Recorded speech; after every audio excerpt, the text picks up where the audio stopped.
Salut, moi c'est Marion Pipier et je fais de la course à pied.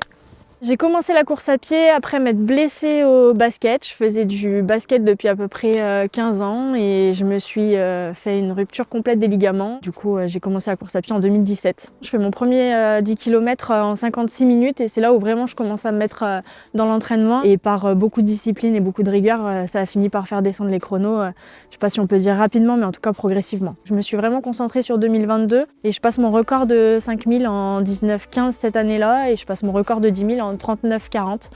Donc j'étais plutôt assez contente de cette année, c'était une belle année de performance. Les crosses pompiers c'est chaque année et ça permet en fait, le cross départemental permet de se qualifier pour les championnats de France. Dans la compétition FFA, je fais les crosses chaque année et du coup c'était une discipline pour laquelle je pouvais me permettre de représenter ma caserne. Donc je me suis engagée sur mon premier cross départemental. Je suis championne de la Loire et à peu près je fais un top 20 on va dire sur les championnats de France. Je suis pas quelqu'un qui joue beaucoup pour la gagne, je joue surtout pour moi-même.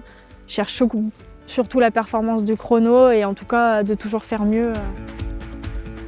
Après la grossesse, j'ai pas voulu tout de suite me remettre en tout cas sur des courses comme le 5 ou le 10 qui sont des courses assez violentes. Je me suis mis un objectif un peu pour revenir, pour remettre de la discipline à mon entraînement et du coup c'est là où j'ai fait ma transition pour faire du triathlon. J'ai accouché au mois de décembre et au mois d'août j'ai été inscrite sur le Half Ironman d'Embrun. Le triathlon, ça reste un sport assez complet qui me permet aujourd'hui de m'épanouir pleinement dans la compétition, mais non, je ne laisserai pas complètement la course à pied de côté.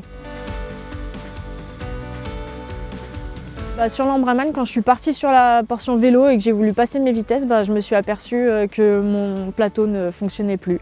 J'avais plus mes passages de plateau, donc je suis restée coincée sur le petit plateau tout le long.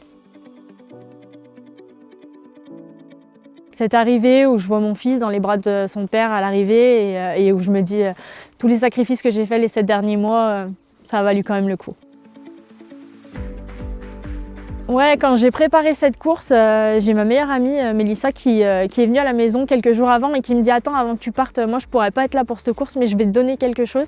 Et depuis, c'est devenu un petit porte-bonheur que j'amène à chaque course, c'est une petite pièce et comme ça, elle est avec moi tout le temps. Mes objectifs, ce sera de revenir sur des perfs sur 5 et 10 000. J'aimerais beaucoup repasser mes records, du coup descendre un petit peu en dessous. Et dans les années à venir, ce sera de m'aligner sur un vrai Ironman, sur la vraie distance Ironman dans les années à venir.